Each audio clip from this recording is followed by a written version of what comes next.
Buenas noches, ¿cómo están? Vamos a probar el audio. A ver si está bien.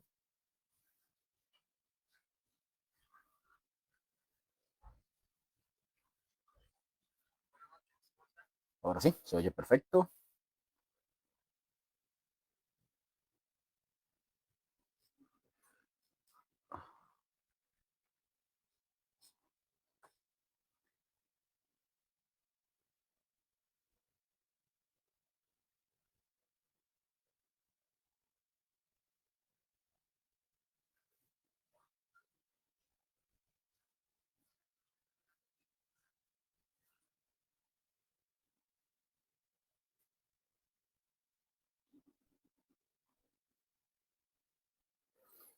Ok, vamos a ver.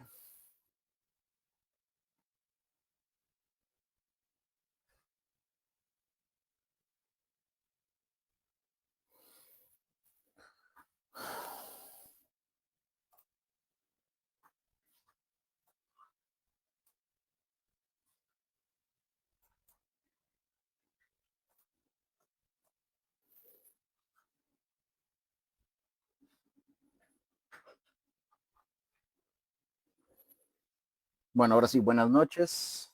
¿Cómo están? Espero que estén muy bien. Vamos a dar inicio al estudio bíblico del libro del Apocalipsis, como lo hemos estado llevando todos estos meses.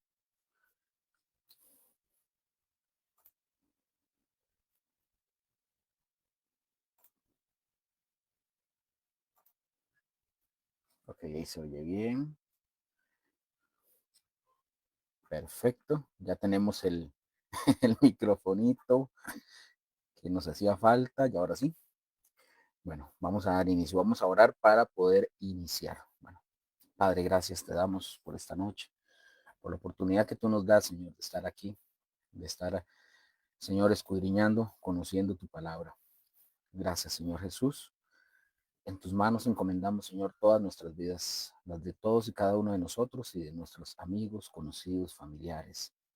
En el nombre de Jesús, guíanos, Señor, en toda instrucción, en toda enseñanza, en todo lo que vayamos a aprender. Que tu Santo Espíritu, Señor, sea quien nos dirija, quien nos guía, quien nos ilumine. En el nombre de Jesús. Te damos gracias, Señor, y encomendamos a ti todo lo que vayamos a hacer y decir. En el nombre de Jesús. Amén. Amén. Bueno, vamos a dar inicio, como dije. Voy a hacer un resumen de lo que vimos la semana pasada. Un resumen breve de lo que vimos la semana pasada para que estemos todos al hilo de lo que vamos a ir viendo. La semana pasada, recordemos, habíamos profundizado en Apocalipsis capítulo 14, donde vimos que el cielo lanza, por así decirlo, su última serie de advertencias solemnes a la tierra a través de tres ángeles. Y este pasaje también vimos o nos vimos, ¿verdad? En este pasaje nos presenta el gran contraste eterno y la urgencia antes del juicio. Primero, el ángel que vimos, ¿verdad? El ángel del Evangelio Eterno, lo vimos en los versículos 6 y 7 del capítulo 14. Este proclama, dice que con gran voz potente, un llamado urgente que dice, temed a Dios y dadle gloria. Y recordemos que lo habíamos visto, los verbos están en aoristo imperativo, que nos indican que son mandatos apremiantes, urgentes.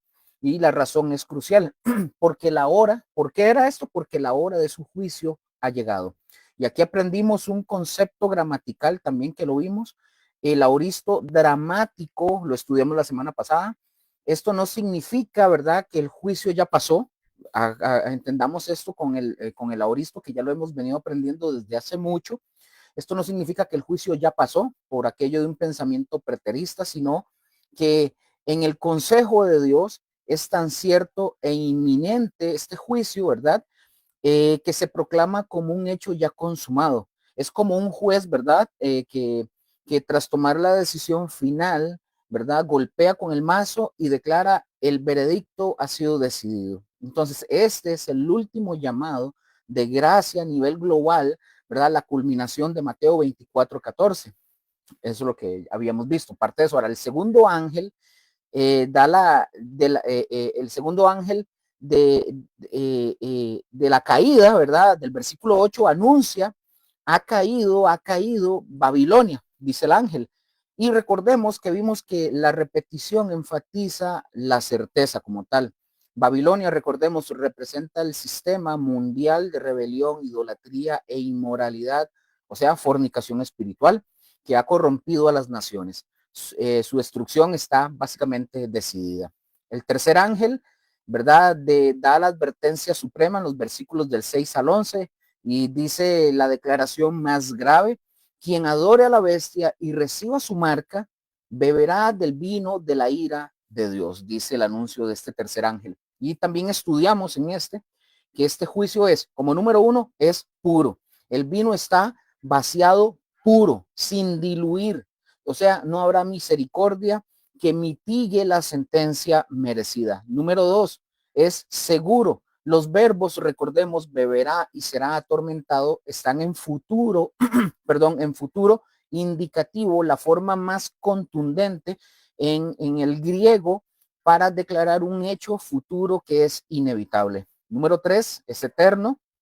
El tormento es un fuego, es con fuego y azufre, y dice que su humo sube por los siglos de los siglos. O sea, es un castigo consciente y perpetuo. Y también aclaramos que Dios está presente en el infierno, no en su gracia, sino en su plenitud, en su santidad y justicia como un juez soberano. Entonces, este capítulo 14 nos confronta a todos, no hay neutralidad, o somos sellados por Dios, ¿verdad? Como los 144,000 puros y redimidos, o estamos marcados por el mundo. Eso es un espejo para la iglesia del día de hoy sobre nuestra pureza, fidelidad y urgencia en proclamar la verdad. La soberanía de Dios avanza, como dijimos, hacia su futuro o hacia su triunfo final, mejor dicho. Bueno, entonces vamos a ver hoy, ¿verdad? Ya vimos algo de lo que estudiamos la semana pasada. Ahora, en el estudio del Apocalipsis, ¿verdad? Ya ahora sí iniciando, nosotros ya hemos sido testigos de visiones enormes y grandes, ¿verdad? Sellos rotos, trompetas de juicios, también y la feroz ascensión de la bestia, del abismo. Y ahora el capítulo 14 ya nos está presentando como una encrucijada eterna, por así decirlo. Por un lado, la advertencia escalofriante sobre el destino de aquellos quienes adoran a la bestia. Y por el otro lado, la imagen triunfante de los 144,000 en el monte de Sión. Y aquí es justo, ¿verdad? En este clímax, el peso del juicio futuro, podríamos, ¿verdad? Que futuro que podría como asustarnos, abrumarnos, no sé, el cielo hace básicamente como una pausa, pero Dios mismo gira sus ojos, ¿verdad? Su mirada, y dirige una palabra personal urgente y de un llamado de consuelo a su pueblo, y también para nosotros es aplicable.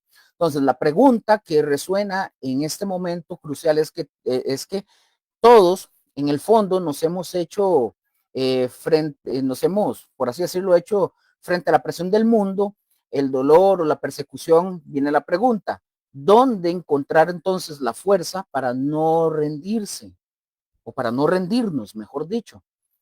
¿O qué esperanza puede sostener el cristiano, el creyente, cuando la oscuridad parece, y quiero aclarar, parece triunfar en costo, y el costo de seguir a Cristo se vuelve demasiado alto?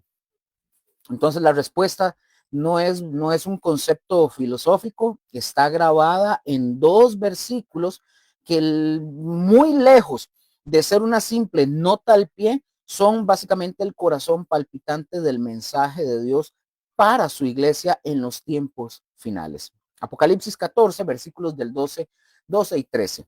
Y en los próximos minutos que vamos a estar aquí, no solamente vamos a leer estos versículos, los vamos a extraer, ¿verdad? Escarbar para poder descubrir como punto uno el secreto de la paciencia de los santos, que no es una espera pasiva y resignada, sino que sino una fidelidad activa, constante y decidida que se demuestra día con día. Punto dos, la sorprendente bienaventuranza que transforma la perspectiva más temida por el hombre la muerte básicamente, en la puerta de entrada, ¿verdad? Al descanso eterno y al galardón prometido. Entonces, mis hermanos, este es un mensaje, ¿verdad? O es un mensaje, es un llamado, este mensaje es un llamado divino a la perseverancia y una garantía absoluta de victoria. Es la palabra que todos necesitamos escuchar para poder mantenernos firmes hasta el fin. Entonces, bueno, vamos juntos a abrir lo que dice, ¿verdad? Las escrituras y descubrir la verdad que puede sostenernos en los días más difíciles. Y hoy llegamos, como dije, a un clímax solemne en este estudio del Apocalipsis. Después de las severas advertencias sobre el destino de los que adoran a la bestia, el cielo hace una pausa para dirigir una palabra crucial a los santos. Es decir, también, como dije, para nosotros, en un mundo que dije que se precipita hacia su juicio, donde entonces encontramos la fuerza para permanecer firmes. ¿Qué esperanza puede sostener al creyente cuando la oscuridad puede triunfar? Y dije, los versículos 12 y 13, ¿verdad? De Apocalipsis 14, no son una sola nota al pie. Bueno, vamos a continuar. Vamos a continuar con el estudio. Estamos ahora sí en Apocalipsis 14, ¿verdad? En los versos, ya nosotros vimos y estudiamos los versos del 11 sobre las proclamaciones del cielo, el ángel que anuncia el evangelio y otro ángel que anuncia juicio. Pero ahora nosotros vamos a seguir con los versículos 12 y 13 de Apocalipsis, donde vamos a ver la bendición de los santos en medio de la gran tribulación. Apocalipsis 14, versículos 12 y 13 dice lo siguiente. Vamos a irlo viendo poco a poco. Dice, aquí está la paciencia de los santos, los que guardan los mandamientos de Dios y la fe de Jesús. Dice el versículo 13. Oí una voz que desde el cielo me decía, escribe, bienaventurados de aquí en adelante los muertos que mueren en el Señor. Sí, dice el Espíritu, descansarán de sus trabajos porque sus obras con ellos siguen. Vean qué interesante, aquí ya empezamos. Después de declarar cuál será la suerte de los adoradores de la bestia, el apóstol intercala unas palabras de ánimo para los seguidores del Cordero, o sea, Jesús. La bestia va a aterrar a los habitantes de la tierra y va a intentar por todos los medios conseguir que todos los seres humanos se sometan a su autoridad. Y es muy probable que haya un número de los santos, ¿verdad?, que se sientan tentados a someterse a la autoridad del anticristo para proteger sus propias vidas. Entonces, el apóstol Juan hace un llamado a estos santos para mantenerse firmes y leales al Señor en medio de las persecuciones ordenadas por el anticristo. Amén. Entonces, veamos aquí. El sustantivo, cuando aquí nosotros encontramos el sustantivo paciencia, del griego hipomonei, esta palabra significa una resistencia, significa aguante. La idea contenida en esta palabra es de permanecer firme sin desertar en medio de la prueba. Entonces, para que eso lo tengamos ahí claro, cuando dice los santos de la tribulación, mis hermanos, serán perseguidos y maltratados por los funcionarios de la bestia. Es probable que algunos de ellos, como dije, se sientan tentados a abandonar la fe hacia Jesús a causa de la pesada carga de la prueba que están viviendo. Estos creyentes van a necesitar paciencia, es decir, la capacidad para resistir sin abandonar la lucha contra las fuerzas del mal. Entonces, la paciencia de los santos se pone de manifiesto en la constancia para poder aguantar tanto los mandamientos de Dios como los mandamientos de Dios como la fe en Jesús.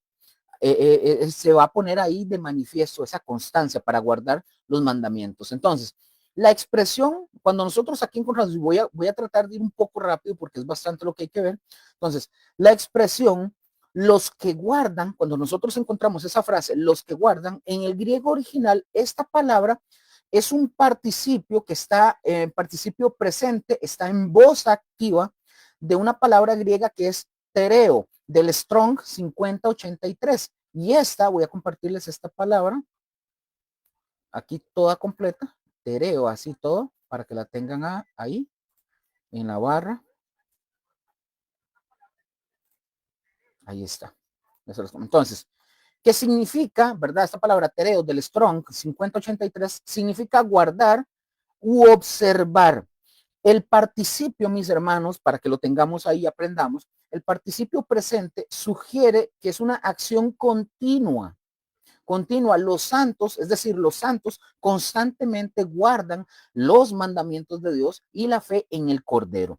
Como nosotros vemos, la palabra clave aquí, mis hermanos, es guardan. O sea, suena como a, ¿verdad? Como tal vez a trabalenguas, ¿verdad? Pero es más sencillo de lo que parece lo que acabamos de mencionar hablando del participio y todo eso. Entonces, vamos a entender esto en 3 pasos usando una analogía. Usemos esta. Imaginémonos que estamos ustedes y yo grabando un video a una persona. Entonces, ¿qué es el participio? La acción en el video. El participio o un participio, mis hermanos, es una palabra que describe una acción en progreso. Por ejemplo, en este video que estamos grabando, no es una foto fija de alguien sosteniendo los mandamientos, no. Es el video de la persona guardando, observando y protegiendo activamente lo que tiene. Es una acción continua que nosotros podemos ver desarrollarse. Número 2, ¿cuándo sucede? Bueno, es el presente. El presente, el video no se detiene. Entonces, la palabra o la parte, mejor dicho, la parte de presente nos dice que este video está en tiempo real. No es un recuerdo del pasado, o sea, guardaron. No. Ni una promesa futura, guardarán. No, es algo que está sucediendo ahora de manera constante y habitual. Entonces, ¿qué quiero decir? La fidelidad de los santos no es un logro del pasado, es un estilo de vida que practican a diario, todos los días. Ese es el presente cuando dice que es el participio presente. Ahora, ¿quién actúa? ¿Quién actúa? Número 3, esa es la voz activa, el protagonista del video. Entonces, la voz activa, ya esto lo hemos dicho, pero igual siempre lo voy a mencionar. La voz activa significa que el sujeto es el protagonista de la acción. En nuestro video que estamos grabando la persona, los santos no son extras o los que empujan u obligan a guardar los mandamientos. No. Ellos son los protagonistas que por su propia voluntad y decisión eligen activamente ser fieles. Su fe básicamente es una elección personal y activa.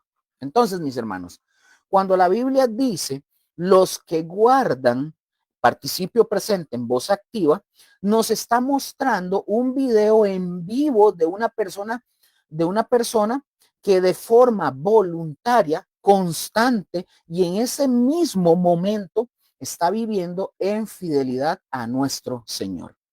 No es un checklist, no, que se marca como una vez, sino es un camino que se recorre a diario, todos los días. Entonces, mis hermanos, la paciencia o la constancia de la que habla el versículo no es solamente esperar en los brazos, así con los brazos cruzados, no, es todo lo contrario. Es perseverar activamente en la fe y en la obediencia día tras día, a pesar de las circunstancias. Amén. Entonces acá yo hago una pregunta. Ustedes lo pueden poner ahí en la barra si quieren. Hago una pregunta. ¿Cómo se vería ese video en vivo de fidelidad en la vida de nosotros hoy? Usando la analogía del video que hicimos eso. ¿Cómo sería ese video de la fidelidad en la vida de ustedes y de mí el día de hoy? O analícenlo, si lo quieren responder, lo pueden responder, pero analícenlo. Es ahí, mis hermanos, precisamente donde se pone de manifiesto la paciencia de los santos, ya que la bestia exige que se guarden sus mandamientos y que adoren a la persona del anticristo. Entonces, la ira del dragón se encenderá en contra de aquellos que obedecen los mandamientos de Dios y que tienen el testimonio de Jesucristo. Los siervos de Dios podrán vencer la tentación de desertar y de hacer frente a los ataques del maligno mediante la fe en Jesús y el testimonio de la fidelidad a los mandamientos de nuestro Señor. El hecho de que los santos de la tribulación, mis hermanos, pasaran por pruebas difíciles, ¿verdad? Fue profetizado por Cristo, ya eso fue profetizado. Entonces, la fe en Jesús y la confianza en las promesas de Dios serán pilares de apoyo, ¿verdad? De apoyo de los santos. Cuando dice, aquí está la paciencia de los santos y dice, bienaventurados de aquí en adelante los muertos que mueren en el Señor, descansarán de sus trabajos.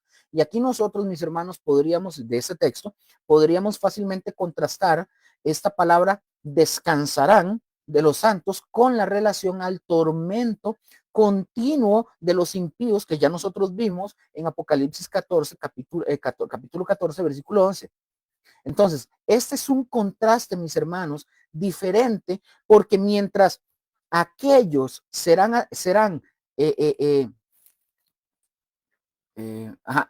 mientras aquellos están en el tormento, los santos van a entrar y descansarán. El descanso, mis hermanos, ¿por qué es que viene? El descanso viene por la paciencia y la fidelidad a Dios y a su palabra. Son los que guardan los mandamientos de Dios y ponen la fe en Jesús. Así que solo podemos imaginarnos, ustedes y yo, qué clase de valor y qué clase de consuelo es este pasaje, o este pasaje le da a los santos en la batalla, ¿verdad?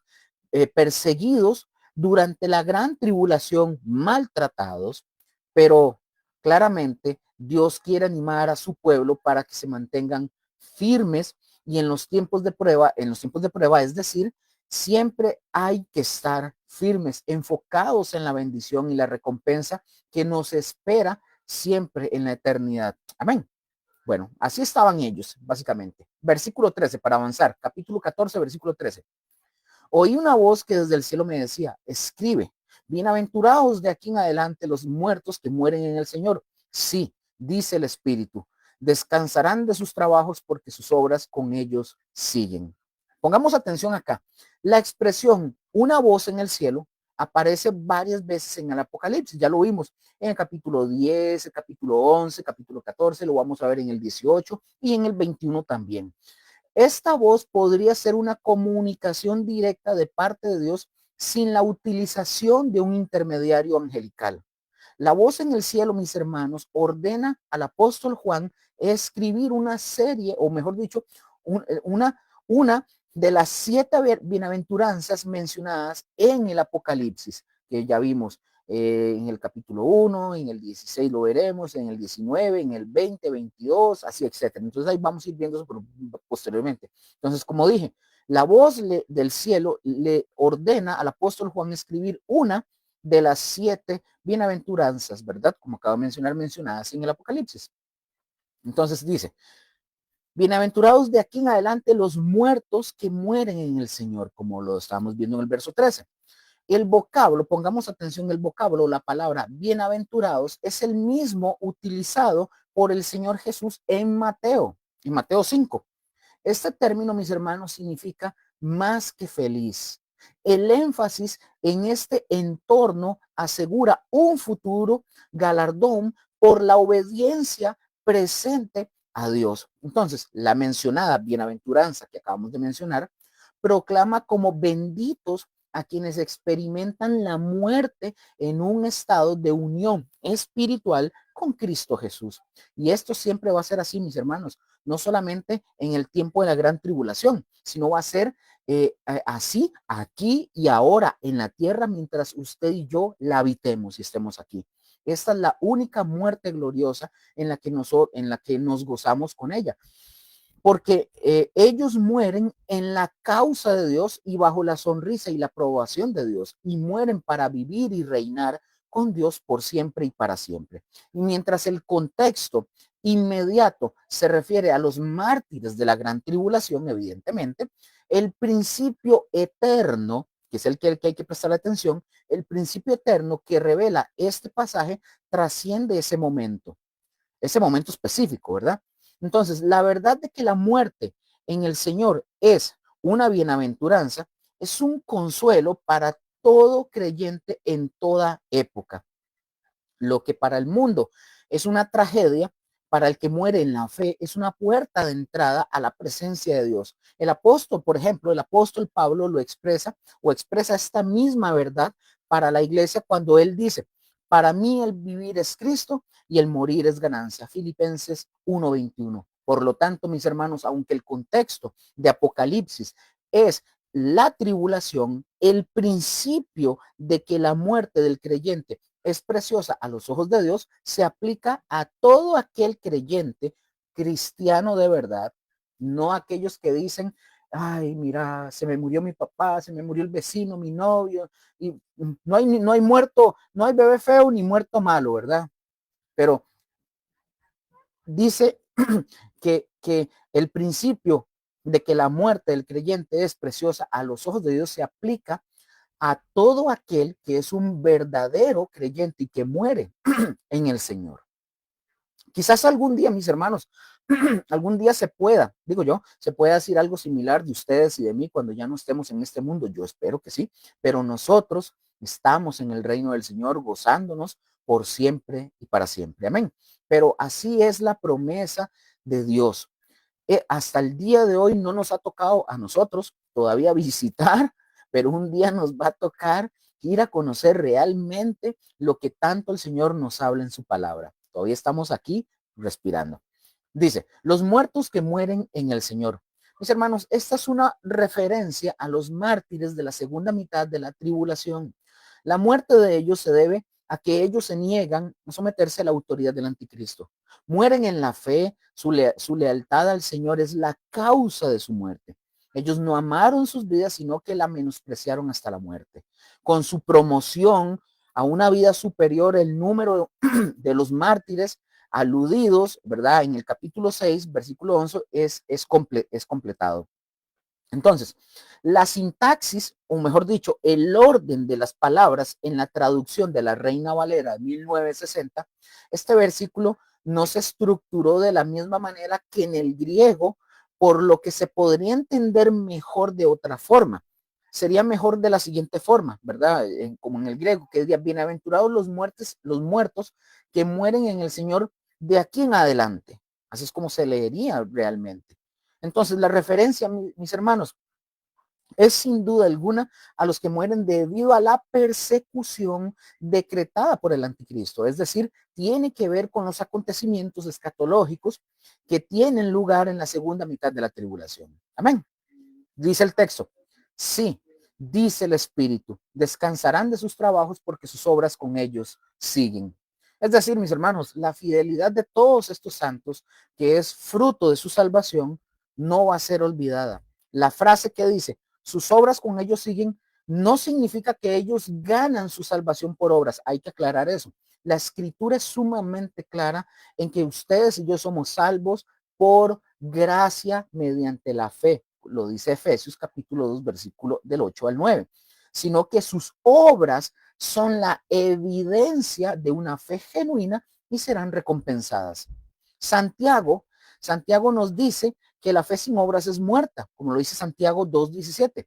En el juicio, por ejemplo, de los creyentes, que está anunciado en 2 de Corintios capítulo 5 al 10, Dios recompensará la calidad de nuestra obra hecha para su gloria y en el poder de su espíritu. Así las obras que le siguen, ¿verdad? Así, las obras que le siguen no son méritos, hay que aclarar eso, no son méritos, sino el testimonio de una vida vivida para Cristo Jesús, la cual el mismo Jesús, como juez justo, honrará con galardones para alabanza de su gloriosa gracia. Amén. Si el texto diciendo dice, sí, dice el Espíritu. Esta frase, mis hermanos, confirma el hecho de que la declaración hecha desde el cielo proviene del mismo Espíritu Santo. Entonces, seguramente la persona del Espíritu Santo ha dado la fortaleza a los santos para resistir hasta la muerte sin renunciar a su fe. La frase descansarán de sus trabajos también podría traducirse como porque descansarán de sus trabajos. Entonces, los trabajos de los que descansarán no son las actividades normales o cotidianas, no, sino las luchas que han sobrevenido a causa de la firmeza de su fe. Entonces, su trabajo supremo es la fidelidad hasta la muerte. Ellos son bendecidos porque sus obras dice que lo siguen. Dios nunca olvidará todo lo que han padecido por lealtad a la fe en el Señor Jesús. Los siervos de Dios serán, mis hermanos, perseguidos de manera sin misericordia por la bestia, llenos de la fortaleza del Espíritu Santo, ¿verdad? Que les dará el Espíritu Santo, ellos van a resistir hasta la muerte. Sus obras, básicamente, como dijimos, le seguirán en el sentido de que Dios va a recompensar o recompensará su fidelidad. Los santos descansarán de sus trabajos y de sus tribulaciones porque entrarán en el reino del Señor a quien ellos sirvieron con toda fidelidad. Amén. Entonces, aquí está. Entonces, esta es como la tranquilidad de los santos. No importa cuánto sufran, porque al final de cuentas su paz es asegurada, es segura. Incapaces de vivir, la muerte va a ser su bendición, básicamente. El cielo lo dice, el Espíritu lo confirma, los apóstoles de Dios lo han escrito, y de esto emana la consolación. Los santos sufrirán la muerte física, pero entrarán en el reino y disfrutarán, ojo con esto, disfrutarán de la perfecta paz. Los perseguidores, dicho sea de paso, los perseguidores de los santos, por el contrario, ellos van a sufrir el castigo eterno y la justa retribución que recibirán todos los que rechazan la gracia de Dios a través de Jesucristo. Amén. Bueno, vamos a continuar ahora con otro tema, la cosecha de la tierra. Ya esto lo vemos en Apocalipsis capítulo 14, del versículo 14 al 16. Es el tiempo para que Jesús traiga la cosecha y vean lo que dice la escritura. Voy a tratar de ir apresurando el paso. Ojo lo que dice. Versículo 14 al 16.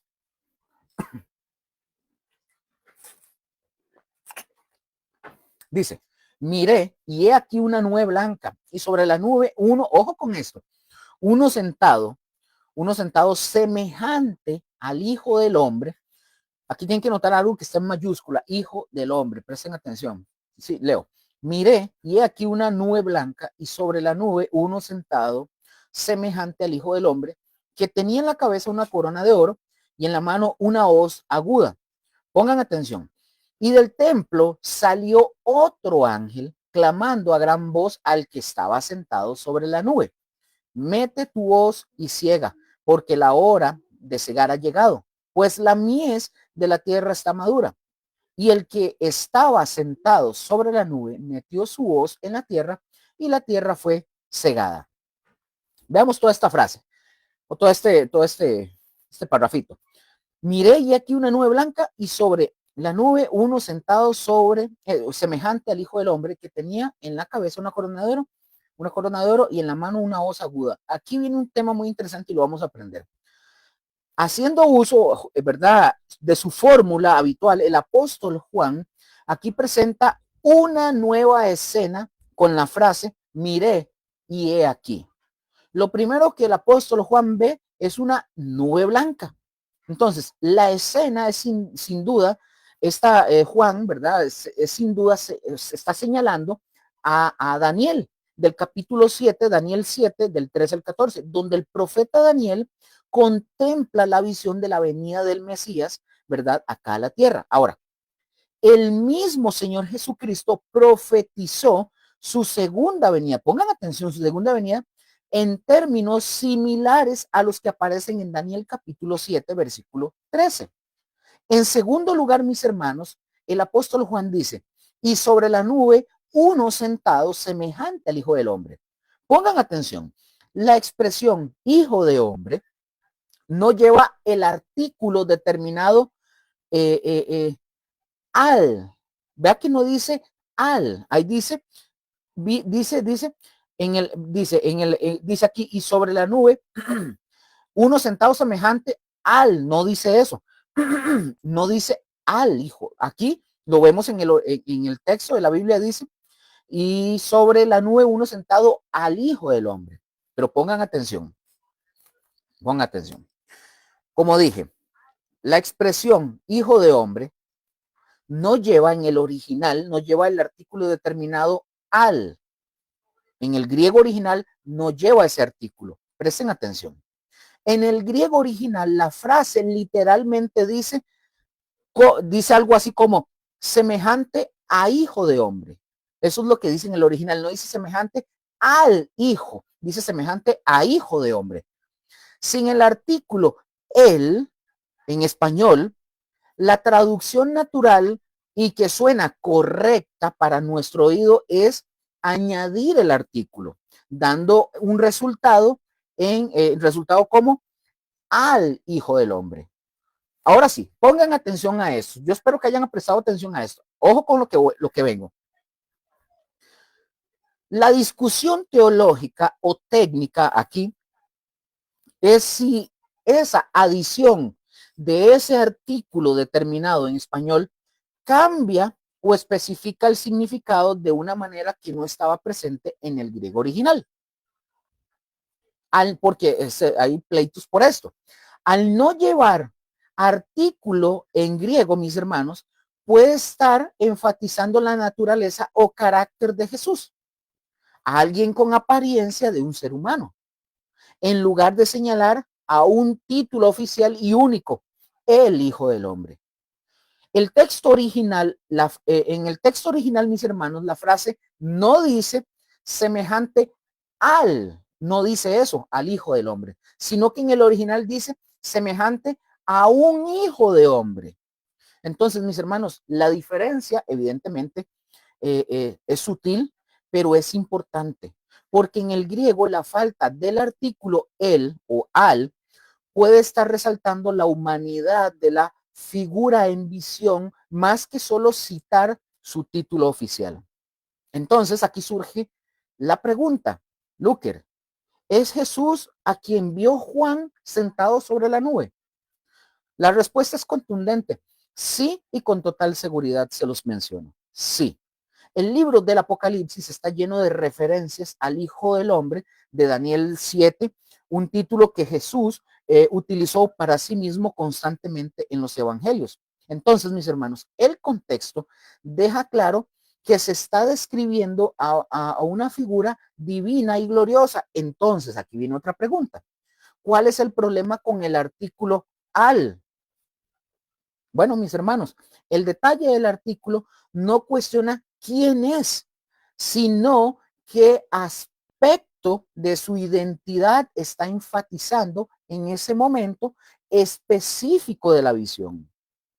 Vamos a ver, pensemos un poco, por ejemplo, en estas dos formas de decirlo, pensemos en esto, en estas dos formas de decirlo así como casi lo mismo. Número uno, con artículo, al, vi a uno semejante al Hijo del Hombre.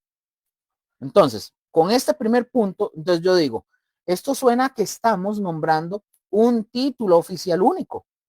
Es como decir, esto es como decir, vi a alguien semejante al presidente. Entonces, todos saben que hay uno y que hay uno solo y es un título específico, ¿verdad? Ahora, número dos, sin el artículo, aún, aún hijo de hombre. Entonces diría, vi a uno semejante a un hijo de hombre. Esa es la traducción literal en el griego. Entonces, con este número dos, este punto, mis hermanos, enfatiza la naturaleza o apariencia. Es como si nosotros dijéramos, vi a un ser que tenía apariencia humana. Pongan atención a lo que estamos hablando. Lo que más resalta aquí, eso que acabo de decir, no es el título, sino su esencia. Cuando la Biblia dice que Juan vio a alguien semejante a un hijo de hombre, no está quitándole el título a Jesús en ningún momento. Al contrario, nos está dando un mensaje todavía más profundo. Juan está viendo la esencia misma de la humanidad glorificada. Está viendo a Jesús no solo por su nombre de puesto, no, sino en su realidad más profunda. Él es el humano perfecto, el representante de toda la humanidad que ha sido exaltado, hablando de Jesús, a la posición de máxima autoridad. Entonces, mis hermanos, la visión nos muestra que el juez final de la humanidad es, en esencia, un hombre. Entonces, en conclusión con esta idea, para avanzar, sí, mis hermanos, Juan está viendo a Jesús. Sí, es Jesús, lo está viendo.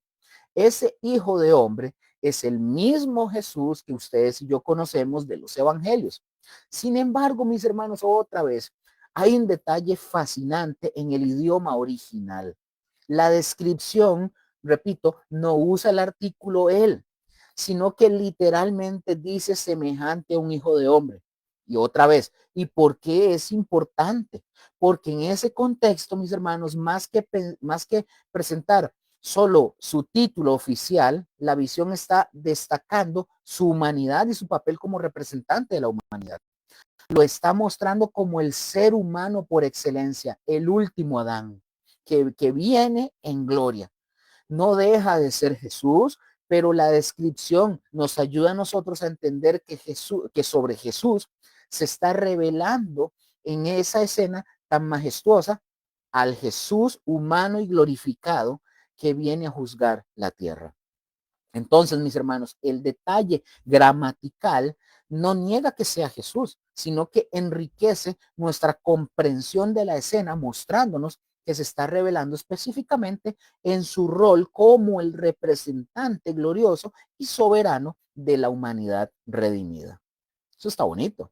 Entonces, Juan, el apóstol Juan vio sentado sobre la nube a un ser cuyas características eran tales que él lo identifica como semejante a hijo de hombre.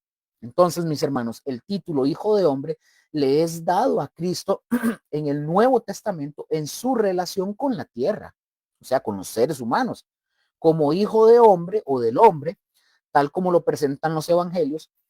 Cristo sufre en la cruz, viene a la tierra por segunda vez y tiene potestad para juzgar al mundo. Entonces, aquí quiero mencionar algo importante de esto. Existen y hay algunos expositores, perdón, expositores, mejor dicho, algunos expositores interpretan que el personaje aquí referido como hijo del hombre, dicen ellos que es un ángel. Quienes interpretan, perdón,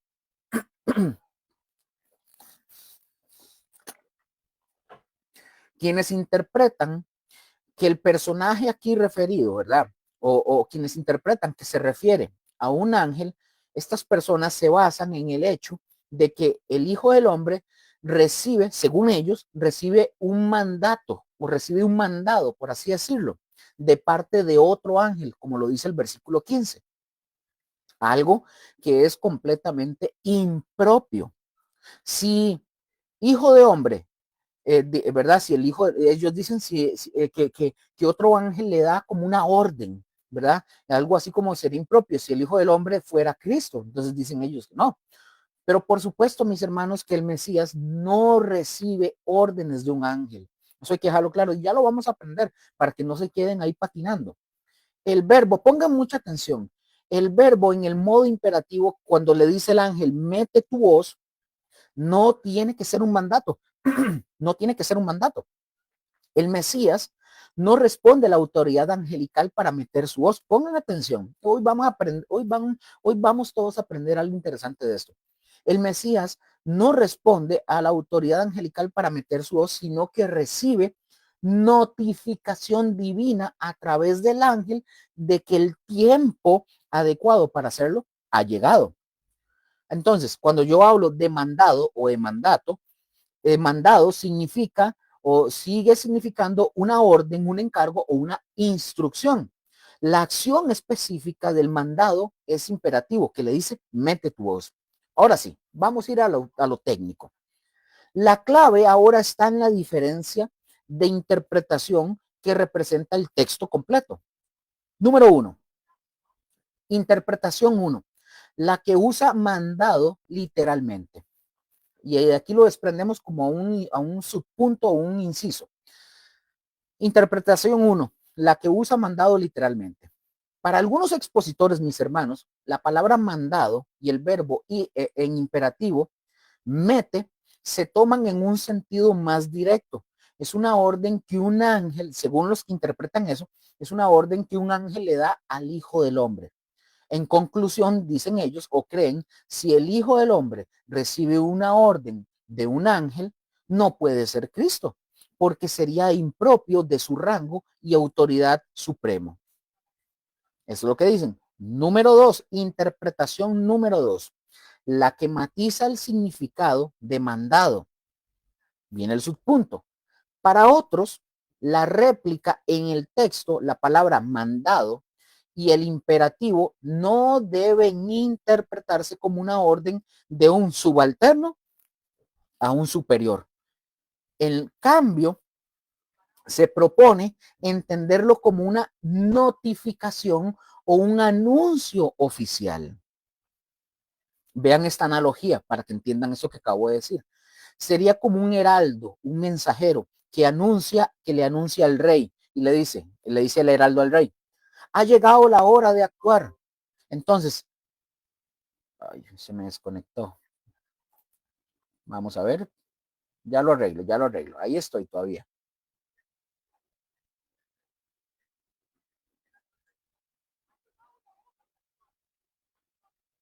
Ya lo arreglo. ¿Cómo se va a desconectar?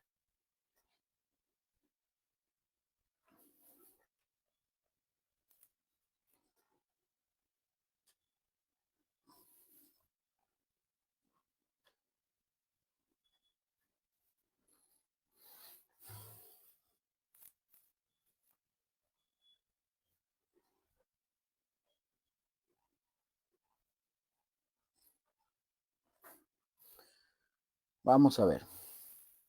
Aquí estoy todavía. Estamos tratando de conectarlo. Ah, ahora sí. Vamos a ver. Ya volví. Quiero ver si ya aparece. Sí, aquí estoy. Ahora sí, soy de vuelta. Perdón, se me fue. Entonces, vuelvo nuevamente a mencionar esto con la analogía, por favor. Entonces, voy a usar esta analogía. Entonces, sería como un heraldo, un mensajero que le anuncia y le dice al rey, ha llegado la hora de actuar. El heraldo, mis hermanos, no está ordenándole, pongan atención, el heraldo no está ordenándole al rey qué hacer, no, sino que le está comunicando formalmente que se ha cumplido las condiciones para ejecutar un plan preestablecido. El ángel, mis hermanos, para poner eso aquí por si se me desconecta, aquí lo veo, ya. El ángel actúa, mis hermanos, como un canal o un portavoz de la voluntad divina, no como una autoridad superior. Entonces, esa es la mejor posición de entenderlo. La riqueza, mis hermanos, la riqueza del texto está en mostrar cómo el significado, ¿verdad? Preciso de una palabra mandado puede inclinar la balanza en una discusión teológica. Vamos a desglosar los argumentos para que lo entendamos y que ustedes puedan ver el por qué es mejor entenderlo de esa forma. Argumento a favor de que es Jesús el Mesías el que viene en la nube y el ángel le dice, mete tu voz, y que no es otro ángel. Número uno, el título, Hijo de Hombre. ¿Cuál evidencia? Bueno, en los evangelios, este es el título más usado, ¿verdad? Más usado por Jesús para referirse a sí mismo más de 80 veces, ¿verdad? A referirse a sí mismo como el Hijo del Hombre. Y esto tiene profundas raíces en el Antiguo Testamento, especialmente en el profeta Daniel, donde uno como hijo de hombre, ¿verdad? En Daniel 7, del 13 al 14, se acerca al anciano de días, ¿verdad? Que es Dios y recibe autoridad, gloria y un reino eterno. Cualquier lector judío o cristiano del siglo primero asociaría, ay, no puede ser que se me esté yendo esto.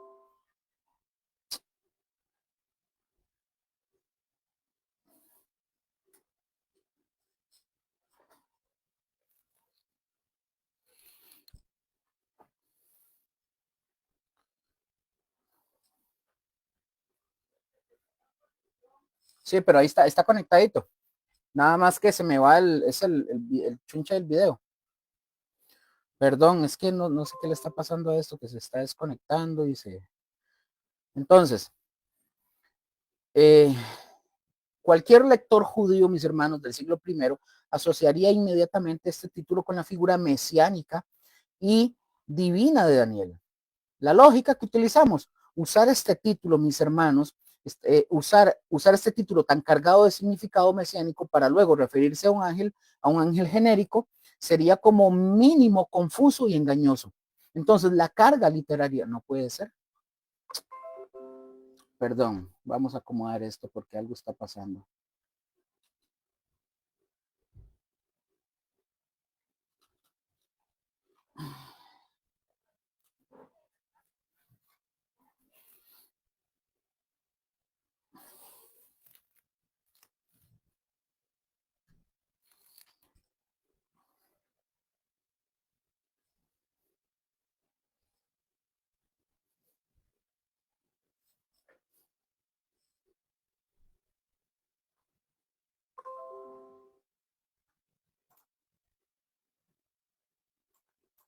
Lo que no entiendo es por qué se me desconecta, curiosamente.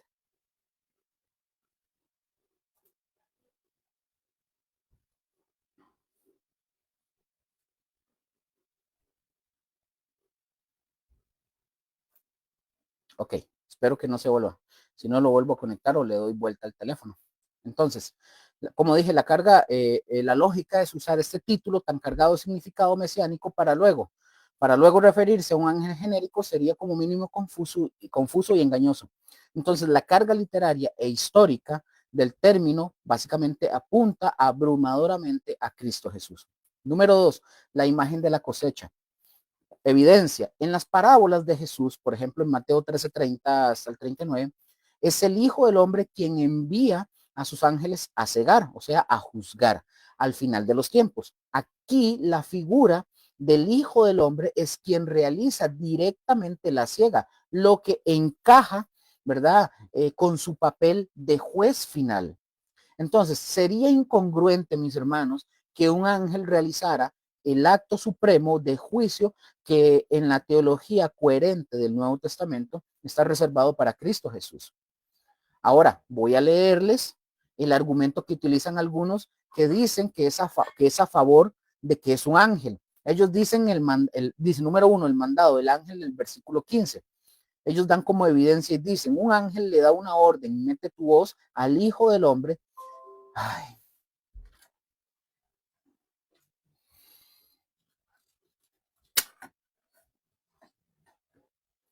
voy a darle vuelta.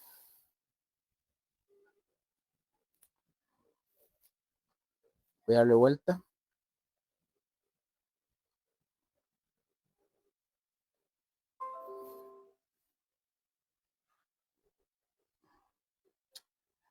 Sí, voy a darle vuelta.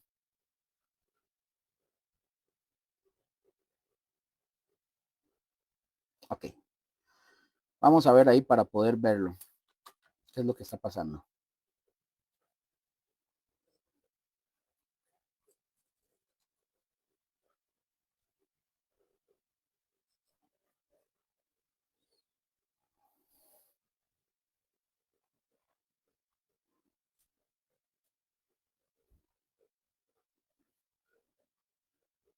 Ok, vamos a ver ahí qué pasa. Ok, entonces, ok, otra vez. Otra vez, vamos de vuelta. No pasa nada. El argumento a favor, ¿verdad? De que es un ángel. Dice, el mandado, el ángel. El mandado del ángel, ¿verdad? Del versículo 15. Entonces dicen ellos que un ángel le da una orden, ¿verdad? A una orden mete tu voz al hijo del hombre. Entonces dice, en la jerarquía celestial, un ángel no tiene, según ellos, ¿verdad? Los que creen que es un ángel, ellos dicen que en la jerarquía celestial, un ángel no tiene autoridad para dar órdenes a Dios encarnado. Entonces dicen, este para ellos es el punto más fuerte. Es impropio, dicen ellos, que Cristo, la máxima autoridad, reciba un mandato directo de de una criatura, por muy exaltada que ésta sea. Esto sugiere, ¿verdad? Fuertemente que el Hijo del Hombre, dicen ellos, que el Hijo del Hombre aquí es un ser de un orden similar o inferior, dicen ellos.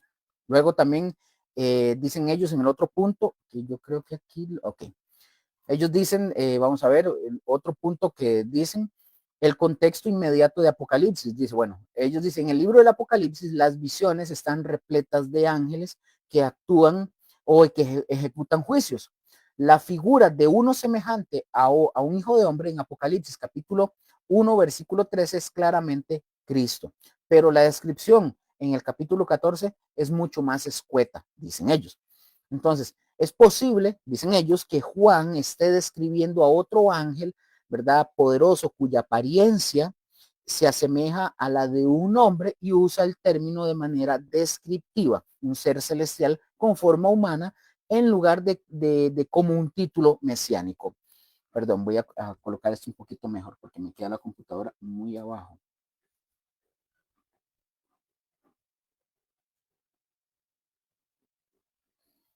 Vamos a ver.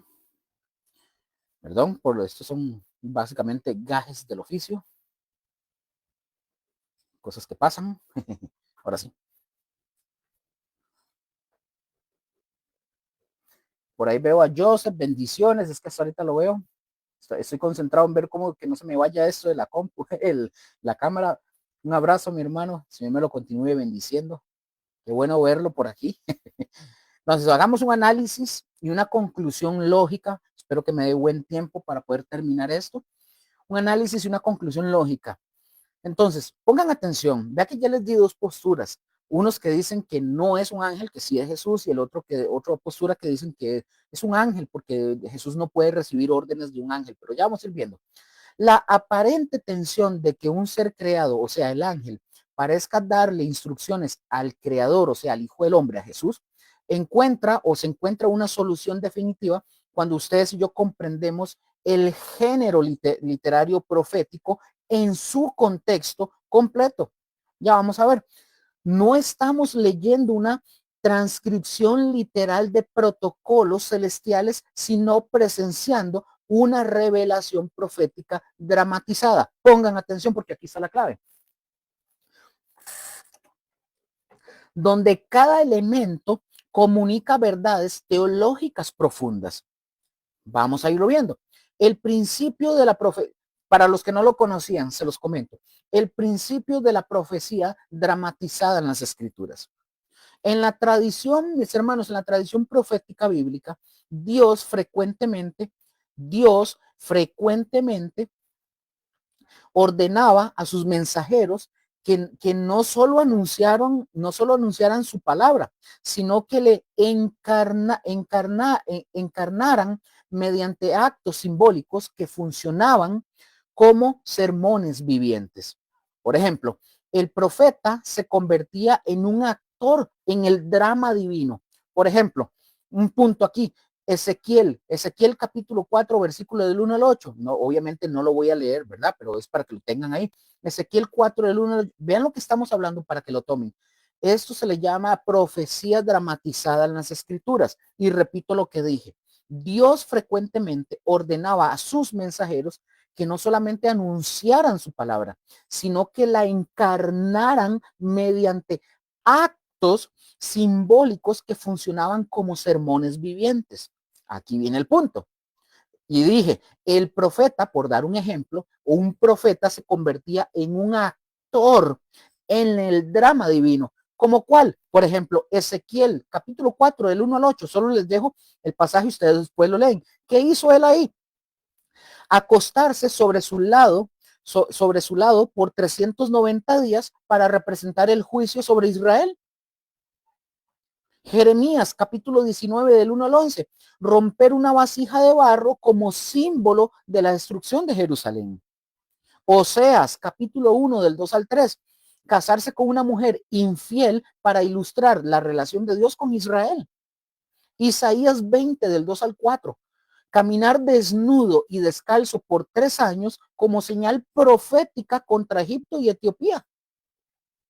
Primer libro de Reyes, capítulo 11, 29 al 31. Ahías rasgando su manto nuevo en 12 pedazos para simbolizar la división del reino de Salomón.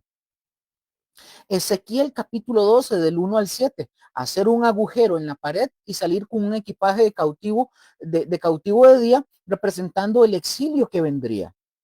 Entonces, mis hermanos, vean qué hermoso que es esto, poder comprender esto. El libro del Apocalipsis, siendo la culminación de la literatura profética, emplea este recurso de manera magistral.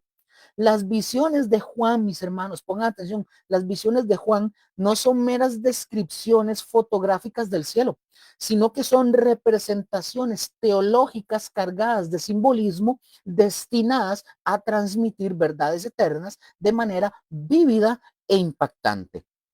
Amén. Vean este análisis de Apocalipsis capítulo 14, del 14 al 16, como drama profético. Vean lo que les acabo de decir como drama profético. Esta escena sobresaliente, cada elemento funciona como un símbolo dramático cuidadosamente orquestado. Punto número uno, el ángel como símbolo dramático. La figura angelical no representa a un mensajero independiente ejerciendo, autoridad sobre Cristo. No, más bien funciona como el heraldo divino en el drama escatológico, un símbolo que personifica la proclamación autorizada de la voluntad del Padre. En la administración de la revelación, los ángeles repetidamente sirven como agentes que marcan momentos decisivos en el plan divino. Segundo punto, el imperativo como recurso literario. El uso imperativo, mis hermanos, cuando él dice mete, ¿verdad? Mete, debe de entenderse como un recurso literario dentro de la narrativa visionaria. No constituye una orden de inferior a superior en jerarquía celestial, no, sino la forma dramática que Dios elige para comunicar la urgencia escatológica y la consumación del tiempo profético. O sea, es el equivalente literario del he aquí, que marca puntos de inflexión en la revelación bíblica. Amén. Entonces, veamos una coherencia cristológica y la supremacía de Cristo para poder amarrar todo esto. Leer esta escena, mis hermanos, cuando nosotros leemos esta escena como una solución literal entre un ángel y Cristo, va a generar insuperables problemas teológicos que ya los existen. Punto número uno, Colosenses 1 del 16 al 17. No los voy a leer, solo les digo el texto. Establece claramente que Cristo es el creador de todo lo visible e invisible, incluyendo a los ángeles. Punto 2, Hebreos capítulo 1, versículo 4 al 14, enfatiza la superioridad absoluta de Cristo Jesús sobre los ángeles, quienes son espíritus ministradores. Y número 3, Filipenses capítulo 2, versículo del 9 al 11, declara que toda rodilla se doblará ante Jesús, incluyendo los seres celestiales. Entonces, mis hermanos, la escena correcta, interpretada, ¿verdad? Correctamente interpretada, nos muestra más bien a nosotros la perfecta asociación dentro de la Trinidad en la ejecución del juicio. Cristo, como miembro coigual de la deidad, recibe la señal dramática final representada por la proclamación angelical para ejecutar el acto de juicio que él mismo, o sea, Jesús, en perfecta unidad con el Padre y el Espíritu Santo, decretó desde la eternidad. Voy a hacer en este punto que estamos hablando una conclusión hermenéutica para no tener dudas en todo esto. La autoridad de Cristo permanece absoluta e incomprometida. Él no recibe órdenes de ninguna criatura, de ninguna. La visión utiliza elementos dramatizados para mostrarle al creyente el momento culminante del plan redentor y la perfecta unidad dentro de la deidad en la ejecución de la justicia divina. Interpretar esta escena de manera literalista sería cometer una falacia genérica, o sea, confundir la representación profética con una transcripción histórica, debilitando tanto el significado del título Hijo del Hombre como la enseñanza uniforme de las escrituras sobre la supremacía de Cristo sobre toda la creación. Entonces, esta comprensión de todo lo que hemos venido hablando, esta comprensión no solamente resuelve la aparente tensión textual, sino que enriquece nuestra apreciación de la profundidad literaria, y teológica del Apocalipsis como la gran obra maestra de la revelación profética. Entonces, mis hermanos, a el Hijo del Hombre, a esta frase, el Hijo del Hombre, y que usa una corona de oro, ellos lo ven como que si fuera algo diferente a Jesús, los que dicen que es un ángel. Así lo ven algunos grupos, mis hermanos. Y por más que usted quiera explicarles, ellos no lo van a querer entender porque no quieren. Pero esta frase, mis hermanos, en la escritura, que dice que en su cabeza tenía una corona de oro, nos está hablando a nosotros que ahora nosotros vemos ya totalmente diferente a un Jesús con su corona de oro sobre su cabeza, porque aquí en la tierra nosotros lo llegamos a, ¿verdad?, a ver con una corona de espinas, lo cual los crueles soldados le pusieron en su cabeza, incluso lo hicieron sangrar. Pero la palabra utilizada aquí para referirse a esta corona, mis hermanos, se refiere a una corona de poder, una corona ganada en el conflicto. Vea lo que dice el texto, que tenía en la cabeza una corona de oro y en la mano una hoz aguda. Entonces, esta frase, mis hermanos, es una descripción propia del Mesías. El Cristo glorioso aparece en su carácter real de vencedor como rey Mesías que viene para ocupar su trono como el heredero legal de David. Jesús cumplirá, mis hermanos, los objetivos divinos expresados en el Salmo capítulo 8, versículo 6, que dice, le hiciste señorear sobre las obras de tus manos, todo lo pusiste debajo de sus pies. Entonces, mis hermanos, el propósito divino de que el reino de Dios se manifieste en el tiempo y en la historia se cumplirá así a cabalidad. Punto. El rey Mesías, como el postrer Adán, regirá las naciones con vara de hierro. Y lo vamos a ver eso después en Apocalipsis 19:15. Los hombres, mis hermanos, colocaron sobre su cabeza una corona de espinas y lo condenaron a morir, ¿verdad? En la cruz, como lo mencionamos hace un momento. Cuando venga Jesús por segunda vez, exhibirá en su cabeza muchas diademas como el victorioso soberano sobre todos sus enemigos. Y es muy notable, mis hermanos, que se nos esté diciendo que cuando Cristo venga aquí a juzgar al mundo, Él va a usar esta corona de victoria, la corona que Él ha ganado en la gran batalla, que Él ha peleado. Y aquí pregunto, ¿Jesús peleó, sí o no? ¿Qué dice Rose? ¿Jesús peleó, sí o no? Claro que sí, claro que peleó en la cruz del Calvario y no solo peleó, sino que venció. ¿Y qué significante será esa corona de oro de su triunfo final sobre su frente, que una vez estuvo cubierta de sangre, sudor, y cuando él estaba luchando en esa batalla por nuestra salvación, pero que ahora se va a presentar con, con una corona de oro de triunfo? Amén. Como el Rey de Reyes y el Señor de Señores. Ahora, la frase para seguir. En la frase que dice, y en la mano una hoz aguda, esto, mis hermanos, enfatiza el hecho de que el Hijo del Hombre, ¿verdad?, viene preparado para juzgar. El apóstol Pablo, por ejemplo, advirtió a los atenienses que Dios ha establecido un día en el cual juzgará al mundo con justicia, porque aquel varón a quien designó, dando fe a todos con haberle levantado de los muertos, como lo dice Hechos 17:31. Entonces, cuando nosotros encontramos aquí, mis hermanos, la expresión os aguda del griego drepanon oxi, así, de drepanon oxi, esta palabra significa os afilada, lista para efectuar la siega. Entonces, mis hermanos, el Hijo del Hombre que fue juzgado por los hombres, en él, ¿verdad?, está preparado para juzgar a la humanidad que se ha negado a acogerse a la oferta de su gracia. Uf, ojo lo que dice el texto, sigo leyendo. Y del templo salió otro ángel clamando a gran voz al que estaba sentado sobre la nube, mete tu hoz y ciega, porque la hora de cegar ha llegado, pues la mies de la tierra está madura. Ven, aquí vamos a aprender un montón sobre esto. Así que pongan atención. Primero dice el templo, del griego tau naou, tiene que ser, este es el templo celestial, tiene que ser el templo celestial. Aquí el ángel mencionado, mis hermanos, en este versículo es otro, del griego alos, de la misma clase que el mencionado en el versículo 9. Aquí nosotros vemos que estos ángeles están efectuando, vean cómo trabajan esos ángeles, de verdad.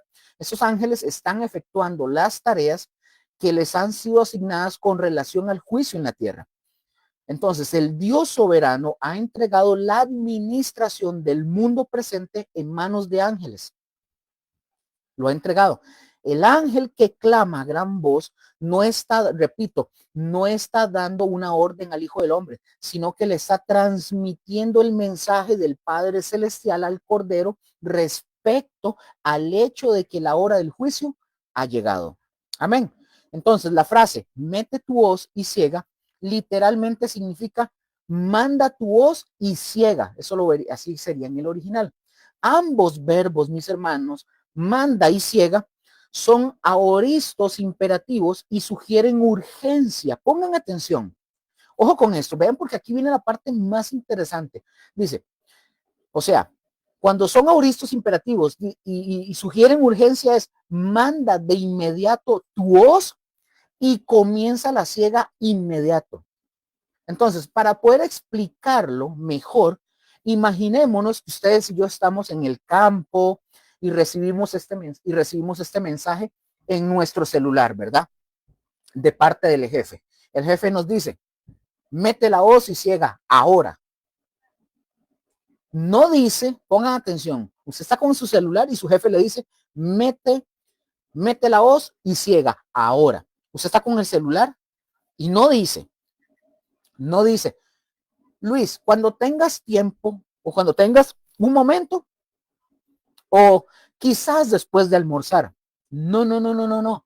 Es un mensaje urgente y de acción inmediata. Eso es exactamente lo que pasa en Apocalipsis capítulo 14, versículo 15 con la frase, mete tu hoz y ciega. En el idioma original griego, los verbos mete y ciega están en un modo especial llamado aoristo imperativo, como acabo de mencionar. De nuevo, pensemos en esto no como una gramática complicada, sino como el modo de los comandos urgentes. ¿Y qué significa esto en la práctica, Luker? Por favor, explíquelo. Claro. Cuando dice, mete tu voz, es activa el instrumento. Es como decir, desenfunda tu espada o enciende la máquina. No es una sugerencia, no es una sugerencia para más tarde, es la orden de preparar la herramienta de Dios de inmediato. Y dice, y ciega, esa es, ejecuta la acción. Ahí no es, considera la posibilidad de cosechar. No. Es, comienza a cortar ya mismo. Es la orden de actuar sin demora, sin dudar en ese preciso momento. Entonces, mis hermanos, en resumen, la frase es un llamado de urgencia divina. Básicamente, Dios no está dando un consejo opcional, no es opcional. Está dando una orden doble y contundente. Prepárate ya para la cosecha y ponte a trabajar inmediatamente.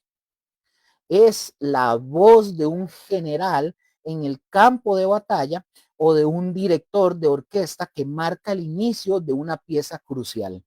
El momento es ahora. La acción es inmediata. No hay tiempo que perder. Entonces, como una ilustración para poder entender esto, es como si el ángel le estuviera diciendo a Jesús, el reloj de Dios marcó la hora. Esta es la señal, Señor. No lo pienses, hazlo. Entonces, para que lo tengamos ahí presente.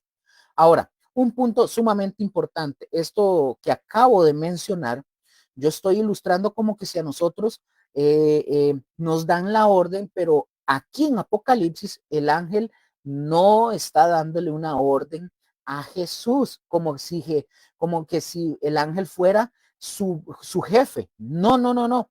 Eso sería incorrecto. Vea que ya lo he repetido varias veces. En realidad, el ángel está actuando como el heraldo que anuncia el cumplimiento de la propia orden de Jesús. O sea, Jesús es el rey que decretó cuando X cosa suceda, entonces se hará Y. O sea, Jesús está diciendo, cuando X cosa se llegue a dar, entonces se hará Y. El ángel, mis hermanos, es el mensajero que al ver que X cosa ya sucedió, se vuelve hacia el rey y le dice con la urgencia que el momento se merece. Le dice, Señor, es la hora, ejecuta el decreto Y que tú mismo estableciste. La urgencia, mis hermanos, el aoristo imperativo, no es la urgencia de una orden del ángel, sino la urgencia inherente al momento profético que Jesús mismo creó. Es el aviso de que el reloj que él programó ha terminado la cuenta regresiva. Así de simple. Entonces, mis hermanos, la aparente tensión de que un ángel le da una orden al Hijo del Hombre se resuelve de una manera sumamente contundente cuando ustedes y yo entendemos la escena no como una interpretación entre dos seres independientes, sino como la dramaturgia celestial que muestra la perfecta unidad dentro de la deidad en la ejecución del juicio. El ángel, mis hermanos, no es un ente externo que informa a Cristo, a un Cristo como que si estuviera desprevenido. No, más bien representa la voluntad preestablecida del Padre, comunicada a través de un agente celestial al Hijo del Hombre, quien ejecuta el juicio. Es una demostración, mis hermanos, de la perfecta sinergia dentro de la Trinidad, de la Trinidad. El Padre, como arquitecto del juicio, quien ha determinado la hora, envía el mensaje a través de su heraldo, el ángel, ¿verdad? El Hijo, Jesús, como el juez soberano, a quien todo juicio es encomendado, como lo dice Juan 5:22, recibe la notificación de que el plan que él mismo acordó desde la eternidad ha llegado a su momento culminante. Entonces, el imperativo, mete tu voz, no es por lo tanto una orden de un inferior a un superior, sino la fórmula profética preautorizada que activa el decreto conjunto del Padre y del Hijo. Es el equivalente celestial, mis hermanos, a un juez que, habiendo escrito una sentencia o su sentencia, le dice al alguacil, proceda, dando así inicio a la ejecución de su propia soberana voluntad. Entonces, mis hermanos, Cristo no obedece al ángel. Él, o sea, Jesús, en unidad con el Padre, cumple el decreto divino en el momento exacto que la sabiduría divina ha determinado. Amén. Entonces, mis hermanos, la consumación del juicio de Dios sobre los habitantes de la tierra está a punto de realizarse. La urgencia, ¿verdad?, manifestada en la frase anterior es reforzada por la cláusula siguiente que dice, porque la hora de cegar ha llegado, pues la mies de la tierra está madura. Ojo, esta cláusula es sumamente enfática.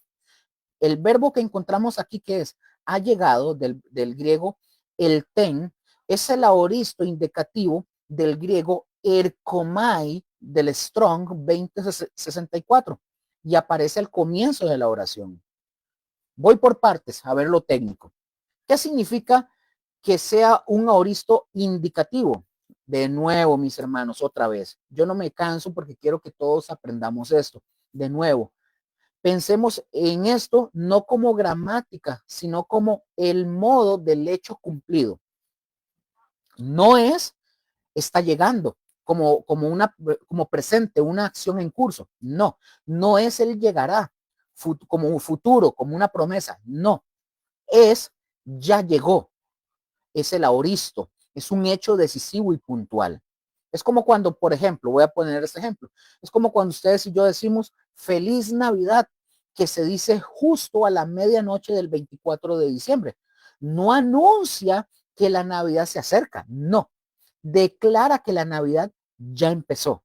Hay un detalle potente en esto. En el griego, esta palabra ya llegó, está puesta al principio de la oración. Es como si la frase gritara, ya llegó la hora de cegar, porque la mies de la tierra está madura. Wow, Eso si ustedes lo analizan, les va a sorprender. Entonces, en resumen, el auristo indicativo ha llegado, es la forma de Dios para decir, este no es otro aviso, es como Dios diciendo esto, este no es otro aviso, este es el anuncio final, el momento que fue planeado desde antes de la fundación del mundo, ya es una realidad. En mi calendario celestial está hablando Dios, el reloj ya sonó, el partido terminó, la cosecha no puede esperar ni un segundo más. Entonces, mis hermanos, la urgencia del ángel que le dice, mete tu hoz, no se basa en su impaciencia, sino en el hecho consumado.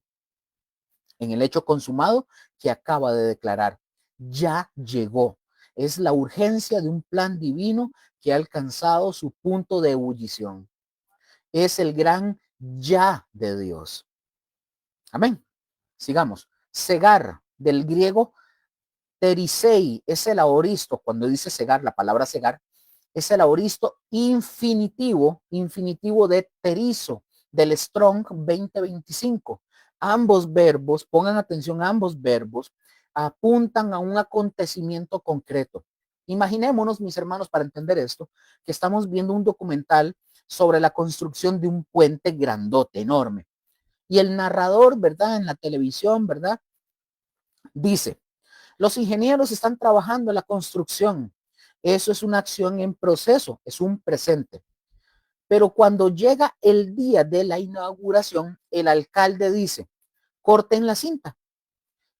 Ojo con eso, ese cortar no es un proceso, es un acto único, decisivo y concreto que cambia todo. Deja de ser una construcción para ser un puente inaugurado. Eso es exactamente lo que significa aquí la palabra cegar, que sea un aoristo infinitivo. Y es lo que esto que nos dice, no es una ciega en proceso, no describe el sonido de la hoz cortando poco a poco, no, no, no es el acto de estar cegando, es la ciega. Ok, mis hermanos, nuevamente, me di cuenta que en el video, como un poquito más de 20 minutos, me quedé sin audio, entonces voy a retomar para poder pegarlos. Los últimos 20 minutos que me quedaron del estudio, ahí no me avisaron, nadie me dijo nada y estaba básicamente hablando al aire. Entonces voy a terminar aquí los últimos 20 minutos que me quedaron de la enseñanza o lo que me quedaba, ¿sí? Entonces, cuando el audio se queda, cuando el video, el del estudio se queda ya sin audio, voy a retomar a partir de ahí para no darle mucha vuelta. Entonces lo continúo acá. Entonces venía diciendo que es la ciega como acontecimiento, porque muy probablemente ese video lo voy a pegar, lo voy a editar para pegarlo. Entonces dije, este es la ciega como acontecimiento, ¿verdad? Esto describe, mis hermanos, el hecho, ¿verdad? El hecho completo y puntual de la cosecha. Es el momento en que la hoz se manda, entra en el trigo y se consuma en el juicio de Dios. Es un evento singular y decisivo. Entonces, en resumen, pensemos en los verbos, en dos verbos juntos. Ha llegado. Es el aoristo indicativo, es el anuncio del ya. Declara que el momento planeado es ahora. Y cegar es el aoristo infinitivo. Es la descripción del evento, define lo que va a pasar, no como un proceso largo, sino como un acto concreto y definitivo. Entonces la imagen nosotros la veríamos así. Dios no está probando la voz ni haciendo un ensayo. El ángel anuncia que ha llegado el momento para el acto único y definitivo de la ciega. Entonces, es el punto final de la paciencia de Dios y el inicio concreto de su juicio. Es un evento que una vez iniciado no tiene vuelta atrás. El texto literalmente dice, porque llegó la hora de cegar. ¿Por qué? Pues la mies de la tierra está madura. Amén. Entonces, la segunda parte de la cláusula dice, pues la mies de la tierra está madura. Pongan atención, el verbo está madura es del griego exerante, es el aoristo indicativo en voz pasiva de seraino, del Strong 3583, que significa madurar o secar. Imaginémonos en este ejemplo, imaginémonos a un juez en un tribunal leyendo un veredicto final, ¿verdad? Un veredicto final de un juicio muy largo. El juez no dice, creo que el caso se está cerrando. No, el juez golpea el mazo y declara, el caso está cerrado. Esa declaración es un hecho consumado, es el aoristo indicativo. Y el caso, ¿verdad? Y el caso no se cerró, no se cerró solo, fue cerrado por la autoridad del juez en voz pasiva. Eso, mis hermanos, es exactamente lo que significa está madura, que está madura sea un aoristo indicativo en voz pasiva. Amén. Vamos por partes para entender esto. Aoristo indicativo es eso es otra vez el ya. El aoristo indicativo número uno, aoristo indicativo otra vez es el ya. Confirma que la maduración no es un proceso que se esté viniendo o que se esté viendo, sino un estado en que ya se cumplió. La tierra no se está madurando, ya está madura. Es un veredicto final sobre la condición de la humanidad. Número dos, la voz pasiva. Ese es el detalle crucial. Esto es lo más importante. La voz pasiva, mis hermanos, nos dice que alguien más realizó la acción. La mies, o sea, la gente en la tierra fue madurada o fue secada. No llegó la humanidad, no llegó a ese estado por sí sola. ¿Por quién? Es, es lo que se le llama una voz pasiva divina. Fue Dios mismo a través de su paciencia, sus advertencias, sus juicios preliminares y el tiempo concedido para que el arrepentimiento, para el arrepentimiento, quien llevó la situación a ese punto de madurez final e irreversible. En un resumen muy sencillo, la frase, la mies de la tierra está madura, no describe un proceso natural como el trigo que crece solo. No, es un veredicto divino. Es Dios declarando el proceso de maduración que yo controlaba ya terminó.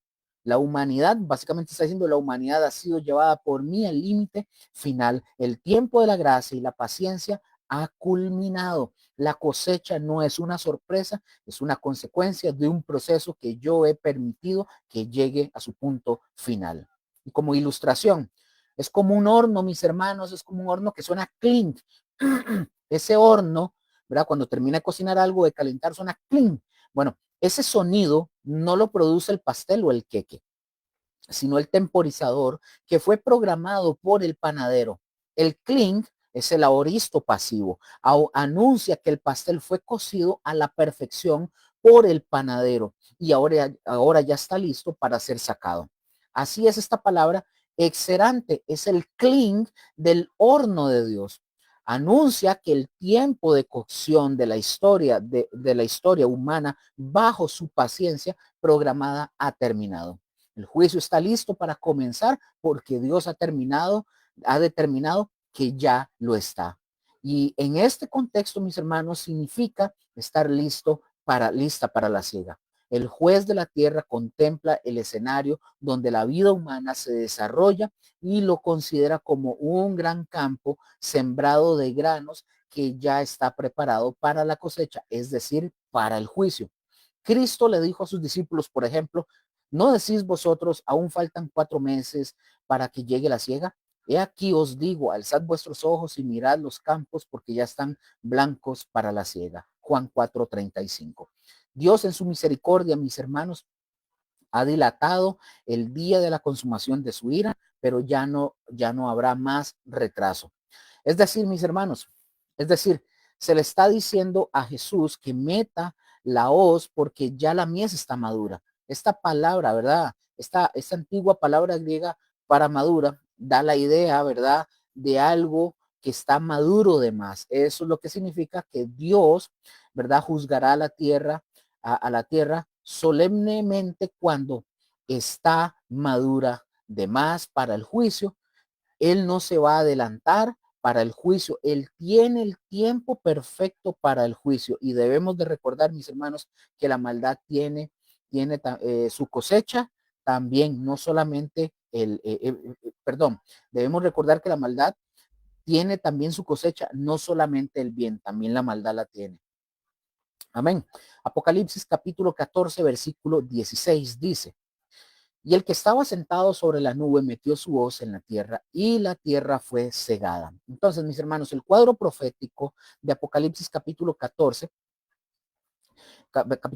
versículos 15 al 16, es el cumplimiento de Joel, capítulo 3, versículo 13, donde dice, echad la hoz porque la mies está ya madura, venid, descended porque el lagar está lleno, rebosan las cubas porque mucha es la maldad de ellos.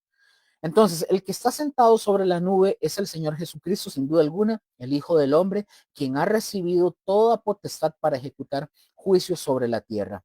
El versículo 16, mis hermanos, es una prolepsis del juicio escatológico.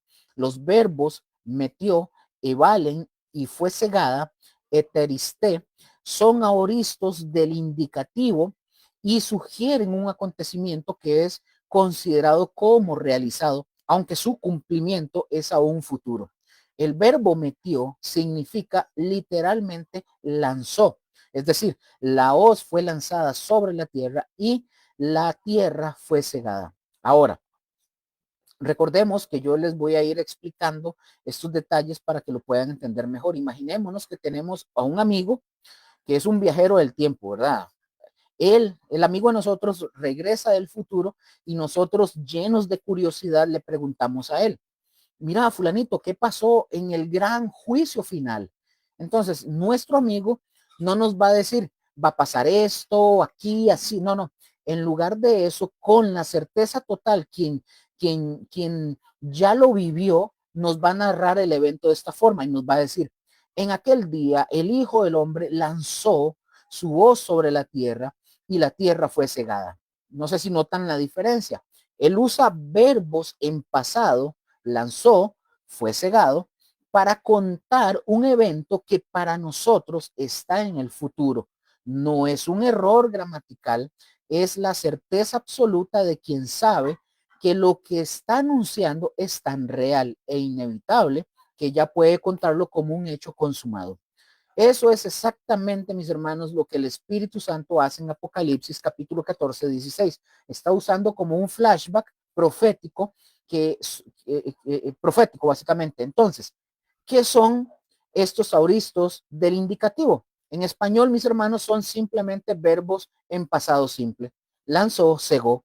Pero en el lenguaje bíblico, cuando Dios usa el pasado para describir un evento futuro, es la forma más poderosa de decir, es como si Dios estuviera diciendo, esto está tan seguro, es tan irrevocable que mi perspectiva divina ya está hecho.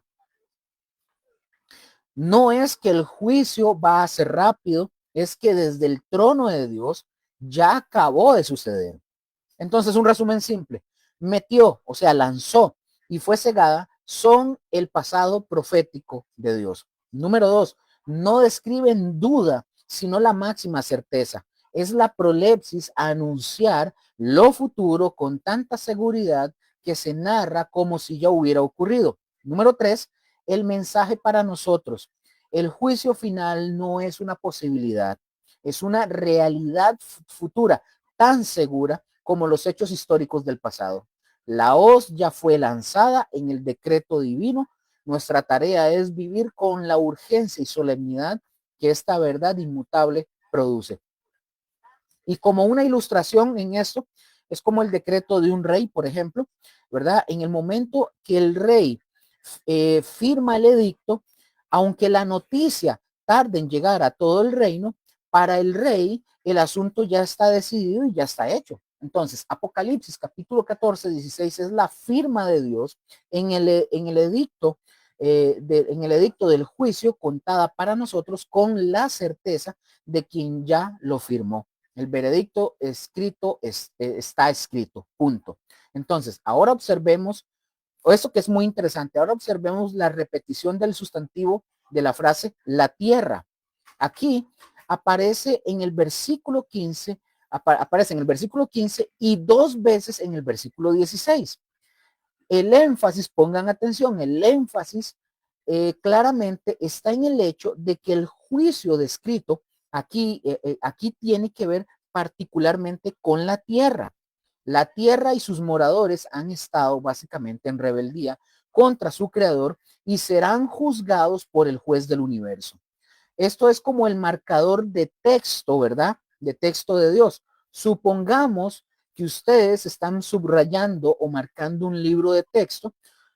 Cuando ustedes encuentran una idea muy importante, no solo la marcan una vez, sino que quizás hasta le ponen circulitos, posits, un resaltador, incluso le ponen una nota aquí al margen muy importante. Es como esto, como lo que yo hago aquí. Yo lo dije ahora, pero como no me podían escuchar porque se me fue el micrófono, como esto. Marca aquí como mi Biblia. Bueno, esta, yo tengo otras que yo uso, pero en esta marca, entonces uno, es algo así. Es algo así lo que quiere decir, que ponen notas. Aquí tengo, entonces uno los va poniendo papelitos y marcando y todo eso. Entonces, por eso dije, eso es como el marcador de Dios, ¿verdad? Cuando leemos un libro, marcamos, o la Biblia, la marcamos, le ponemos círculos, le escribimos cositas ahí para recordar cosas, etcétera. O son cosas muy importantes. Entonces, la repetición en la Biblia, mis hermanos, esto lo vemos cuando estudiamos hermenéutica también, pero la repetición en la Biblia, mis hermanos, es exactamente eso. Es el resaltador divino. Cuando Dios repite una palabra, por ejemplo, en este caso que estamos viendo que dice la tierra, que la vemos tres veces en dos versículos, no es porque a Dios se le olvidó lo que ya él dijo, no, es todo lo contrario, es una señal deliberada para que ustedes y yo, los lectores, podamos decir un momento ahí, suave, suave, suave, suave, aquí hay algo clave. Prestemos atención. Es el foco principal de este juicio aquí, básicamente. Entonces, básicamente esto es así. Una vez se menciona, usted ve, una vez que se menciona, es porque se menciona una vez. La segunda o dos veces se enfatiza. Tres veces o más que encontremos una frase, una palabra o lo que sea, subraya, se resalta y se clava en nuestra mente. Entonces, cada vez que ustedes y yo leamos ahí, por ejemplo, en estos versículos, la palabra o la frase, la tierra, en estos versículos es como que si Dios diera un golpecito así en la mesa y nos recordara, no te distraigas, este juicio no es en un lugar lejano, no es en la galaxia, no es en otro planeta, en otra galaxia, ni un lugar lejano del cielo, es sobre este mundo, estos habitantes están en rebelión en contra de mí. Por lo cual, mis hermanos, la próxima vez que ustedes y yo leamos la Biblia y vean una palabra repetida, hay que preguntarnos, ¿qué está queriendo resaltar Dios aquí en este punto? Y ustedes van a descubrir los tesoros que están escondidos ahí. Esto es como como se los explico, ¿verdad? Así, es fácil, así como se los explico, es fácil de recordar porque se usa una imagen visual familiar, que es el resaltador o el post-it, como usted lo quiera poner y les da a ustedes una herramienta práctica para su estudio personal y lo puedan aplicar. Entonces, bueno, hoy ya vimos dos realidades, ¿verdad? Que se aproximan con certeza absoluta, la bienaventuranza eterna para los que mueren en el Señor y el juicio irrevocable para los que rechazan al Cordero. La paciencia, ¿verdad? De los santos, esa fidelidad activa y diaria es el puente que nos lleva de la tribulación presente a la gloria futura. La visión del Hijo del Hombre con la hoz afilada nos recuerda a todos nosotros que Dios no es un espectador distante, Él es el juez soberano que ha fijado un día para traer justicia a la tierra. Su reloj profético avanza inexorablemente hacia la hora de la siega. Entonces, que esta verdad no nos llene de terror, sino de una urgencia por vivir con fidelidad sabiendo que nuestras obras nos siguen y que nuestro descanso está asegurado en Cristo Jesús. Entonces, y finalizo, quizás en este momento alguno de ustedes esté escuchando, viendo esto y tal vez esté pensando o diciendo, ¿y si yo estoy del lado equivocado? ¿He estado de verdad guardando los mandamientos de Dios y la fe de Jesús o he estado viviendo para mí mismo? Bueno, la palabra guardan, recordemos que estudiamos, no es para aterrorizarnos, sino para mostrarnos el camino. Es un video, ¿verdad? Como la analogía que hice al principio, es un video en vivo de una vida de fe Y tal vez al observar nuestro propio video, nosotros vemos que la fidelidad a Dios ha estado tal vez ausente. Pero la buena noticia, mis hermanos, es que este video puede empezar de nuevo hoy mismo. El mismo Hijo del Hombre que viene con una hoz para juzgar, primero vino con una corona de espinas para salvar. Él murió en la cruz del Calvario para poder cargar el juicio que ustedes y yo merecíamos por nuestra rebelión. La mies madura, mis hermanos, es juicio, la mies madura para juicio es advertencia solemne, pero es también una invitación urgente. Y hoy, antes de que la hoz sea lanzada, hay gracia. Arrepiéntanse, mis hermanos. Reconozca que usted o que nosotros hemos vivido lejos de Dios y que necesitamos un Salvador. Crea o creamos y ponga su fe en Jesús, el Cordero de Dios que quita el pecado del mundo. Él es el que, él es el que transforma un corazón de piedra en un corazón que puede guardar sus mandamientos y ponerlos por obra y obedecer. Reciba o recibamos el perdón y la vida eterna que Él ofrece, te ofrece como un regalo gratuito. No se vaya después de este estudio sin asegurar su destino eterno. La paciencia de Dios nos ha traído hasta este momento para escuchar este mensaje. No lo desprecie. El que tiene oídos para oír, oiga lo que el Espíritu dice a las iglesias. Bienaventurados los muertos que mueren en el Señor. Y asegúrese de que cuando llegue su hora, usted pueda ser contado dentro de ellos. Amén. Entonces hemos llegado básicamente al corazón del mensaje Apocalipsis 14, ¿verdad? Para la iglesia. En medio de las visiones de juicio, Dios dirige una palabra de consuelo y desafío a sus santos. Aquí está la paciencia de los santos. Nos revela que la verdadera perseverancia es una fe activa que se demuestra guardando, obedeciendo los mandamientos de Dios y la fe de Jesús día a día a pesar del costo. Esta fidelidad es recompensada con la bienaventuranza suprema. Bienaventurados los muertos que mueren en el Señor, quienes intercambiaron sus trabajos y tribulaciones por un descanso eterno y un galardón cuyas obras les siguen. Y como contraparte, una contraparte solemne, hemos contemplado al Hijo del Hombre, ¿verdad? El Jesús glorificado, no con la corona de espinas, sino con la corona de oro del vencedor, listo para lanzar su voz sobre la tierra cuya cosecha de pecado ha alcanzado su madurez final. Dos caminos, dos destinos, fidelidad que conduce al descanso y rebelión que conduce al juicio. Amén. Bueno, ya pude hacer de finalizarlo. Entonces, bueno, vamos a orar y terminamos. Padre bendito, gracias por esta noche. Bendito, te adoramos y te exaltamos. Señor, que esta palabra que hoy hemos aprendido de parte de tu Santo Espíritu, Señor, pueda ser en nosotros, Señor, que sea llevada a ser puesta por obra. En el nombre de Jesús. Bendice a mis hermanos, mis hermanas, Señor, sus familias, sus trabajos y todo. Señor, llévalos con bien a todo lo que ellos hagan, bendícelos en el nombre de Jesús. Te damos gracias por esta noche, Señor, y por lo que hemos aprendido. En el nombre de Cristo Jesús. Amén y amén. Les recuerdo que ahora, el 11 de diciembre, tenemos nuestra última lección del estudio del libro del Apocalipsis de este año, porque retomamos en enero nuevamente. Entonces ya el siguiente jueves terminamos donde quedemos y retomamos en enero 2026, Dios primero. El Señor me los bendiga a todos y les amamos. Chao.